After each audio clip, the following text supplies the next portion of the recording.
is one of the most recognizable landmarks on Earth. But in 1925, in a luxury hotel in Paris, a group of businessmen were told one shocking secret. The French government was about to sell the Eiffel Tower for scrap metal. One man walked away with a fortune, one businessman was ruined, and one woman saw through the lie, but too late. This is the mystery of the people who sold the Eiffel Tower and the woman who almost stopped the con of the century. In the 1920s, the Eiffel Tower was not yet the adored icon it is today.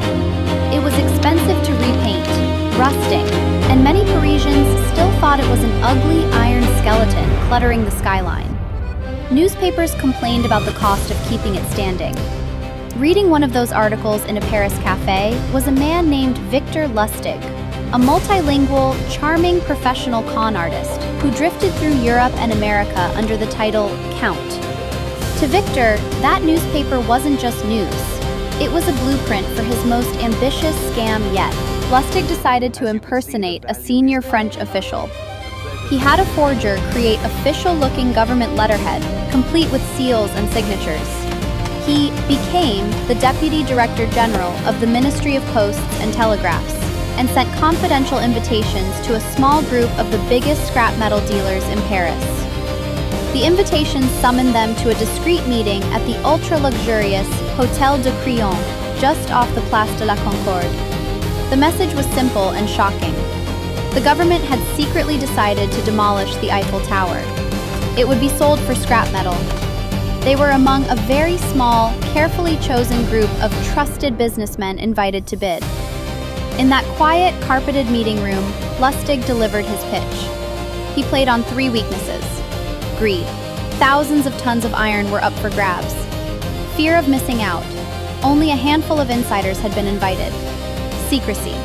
They were warned that any leak could trigger public outrage and cancel the deal. The men listened and believed. Among the dealers was André Poisson, a newcomer to Paris, eager to break into the elite circles of the city's business world. He had money, but not status, and this deal promised both. Back home that night, André sat at the table with his wife. Let's call her Madame Poisson. She listened as he explained the opportunity. The tower, secret government sale, huge profits, instant respect. But unlike the dazzled men in the hotel, she was skeptical. Why, she asked, would the government sell its most famous monument in total secrecy to a few scrap dealers in a hotel room? Her questions planted a seed of doubt. André began to hesitate. Lustig, a master at reading people, sensed that his chosen mark was wobbling. So he invited André to a private follow-up meeting.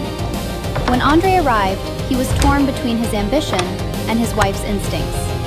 He told Lustig, "My wife has doubts. She thinks something's wrong." That's when Lustig changed tactics. He dropped the stiff official tone and leaned in like a man sharing a guilty secret. He admitted he was a corrupt official. The sale was real, he said, but his salary was low and he needed a little extra to maintain his lifestyle. He hinted, if Poisson wanted to secure the contract, a discreet bribe would help. For André, this suddenly made the whole thing feel more believable. His wife's doubts were reframed as simple innocence. She doesn't understand how things really work.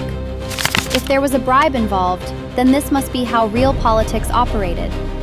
Her intuition was right, but Lustig turned it into proof he was genuine. Soon after, André Poisson signed the papers. He paid a large sum for ownership of the Eiffel Tower and handed Lustig the extra bribe on top, a fortune in 1920s money. Lustig and his accomplice collected the cash, packed their bags, and were on a train to Austria before Poisson realized he'd been conned. By the time André had to face his wife and admit what happened, it was too late. Humiliated, he never went to the police. If he reported the scam, the world would know he had bought the Eiffel Tower. So the newspaper stayed silent. No headlines, no public warning. And because André chose shame over exposure, Lustig saw something extraordinary in the papers from abroad. Nothing. Seeing no trace of the scandal, Lustig did the unthinkable. He returned to Paris to try the exact same con again, with a new group of scrap metal dealers. He sent new invitations, held another secret meeting at the Hotel de Crillon, even conducted a second official inspection tour of the Eiffel Tower. But this time, one dealer became suspicious before signing. He went to the authorities. When Lustig sensed the trap closing, he didn't argue. He ran. He fled to the United States and shifted into an even bigger scam, a massive counterfeiting operation that eventually got him arrested by the U.S. Secret Service. Ironically, it wasn't a businessman or a government official who finally brought him down. It was another woman, his jealous mistress Billy May, who tipped off the authorities when she learned he was seeing someone else.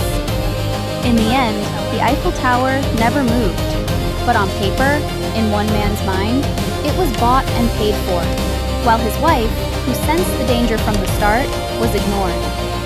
The mystery of the Eiffel Tower sale isn't just about forged letters or fake titles.